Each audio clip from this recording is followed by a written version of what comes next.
شداد جس نے دنیا میں جنت بنا دی تھی. آپ کو اگر میں یہ تاریخ سناؤں تو حیرت ہوگی کہ ایک کشتی، میں آپ کو بتاتا ہوں، ایک کشتی میں سفر کر رہے لوگ، کشتی میں اچانک پانی چڑھ گیا اور دھیرے دھیرے کشتی ٹوٹ گئی اور طوفان کی نظر ہو گئی، جتنے تھے سب ہلاک ہو گئے. اس کشتی میں ایک ماں اور ایک بچہ. وہ بچہ صرف 4-5 دن کا تھا یا کچھ مہینے کا تھا. ماں جو ہے ایک تخت کو پکڑ کر کے اپنے بچے کو تخت پر لٹا دیتی ہے اور خود ڈوب جاتی ہے.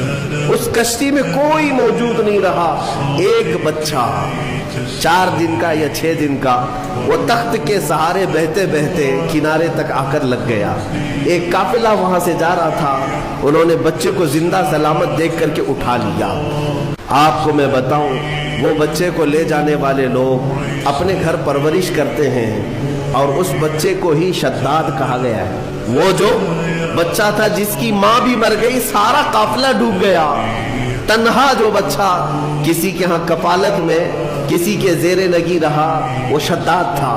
اور جب وہ تھوڑا سا جوان ہوا، اس نے ایک فقیر کو دیکھا یا کچھ فقیروں کو دیکھا، ان کی جھولیوں سے کچھ چیز گر گئی، وہ سرمہ دانی تھی یا کچھ تھی. روایات یہ بتاتی ہیں کہ شداد اس سرمہ دانی کو اٹھایا اور اپنی آنکھوں میں لگایا تو اسے زمین کے خزانے سب دکھنے لگ گئے، کہاں کتنا سونا ہے. وہ اس طرح سے کھودتا تھا اور سونے کا مالک بنتا چلا گیا. اتنا بنا کہ وقت میں اس سے زیادہ مال کسی کے پاس نہیں تھا.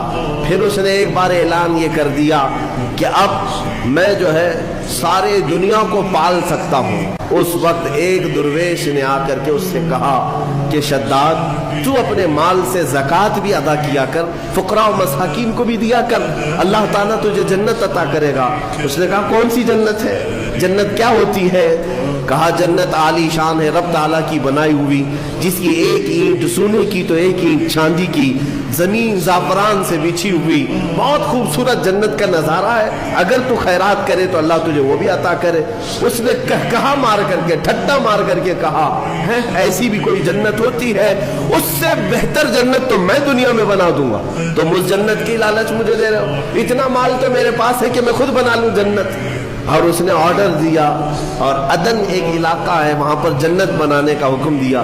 موسم ڈھونڈا گیا، ٹھنڈا موسم ہو، باغیچے لگائے گئے، دریا اس کے اندر نہریں بہائی گئیں اور پھر سونے اور چاندی کی اینٹوں سے محلات تعمیر کیے گئے. برسوں لگ گئے اس جنت کو بنانے کے لیے.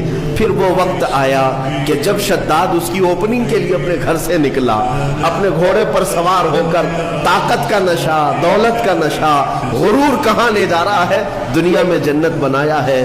گھوڑے پر بیٹھ کر کے جب اپنی بنائی ہوئی ہاتھوں کی جنت کو افتتاح کے لیے پہنچا، دروازے پر پہنچا نہیں تھا کہ گھوڑا ٹھوکر کھا کر گرا اور شداد نیچے جیسے ہی گرا چوٹ لگی اور وہیں اس کا دم نکل گیا. نہ اپنی جنت میں قدم رکھ سکا. اسی کو ارم کہا جاتا ہے. ارم جو ہے فارسی لفظ ہے، وہ شداد کی بنائی ہوئی جنت کو کہا جاتا تھا. عزیزان گرامی وقار، ملک الموت اسرائیل علیہ الصلوۃ والتسلیم سے میرے آقا صلی اللہ تعالی علیہ وسلم نے سوال فرمایا تھا کہ اے اسرائیل، کیا تمہیں روح نکالنے کے درمیان کبھی ایسا لگا ہے کہ اس کی روح اچانک اس وقت میں نکالی جائے؟ تو حضرت اسرائیل علیہ السلام نے جواباً یہی 2 باتیں کہی تھی. ایک وہ وقت تھا جب پوری کشتی ڈوب گئی تھی اور ایک بچہ تخت پر لیٹا جا رہا ہے اور مجھے حکم ہو رہا ہے کہ اس کی ماں کی روح قبض کرو. کس کے سہارے اس بچے کو چھوڑا جائے گا؟ لیکن قادر مطلق کا حکم تھا، سارے لوگوں کی روح قبض کیا بچے کے علاوہ. یہ فرشتے کو تک نہیں حکم ہے کہ تمہیں اس کی پرواہ کرنے کی ضرورت نہیں، اس تنہا بچے کی کون نگہبانی کرے گا، اس کا حکم نہیں.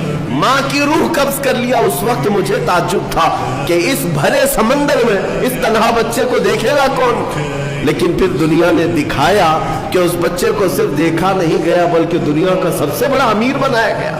پھر آپ فرماتے ہیں دوسرا وہ وقت تھا جب اس نے اپنی پوری جمع پونجی خرچ کر کے جنت بنائی. دروازے پر پہنچنے سے پہلے مجھے حکم ہوا کہ اس کی روح قبض کر لی.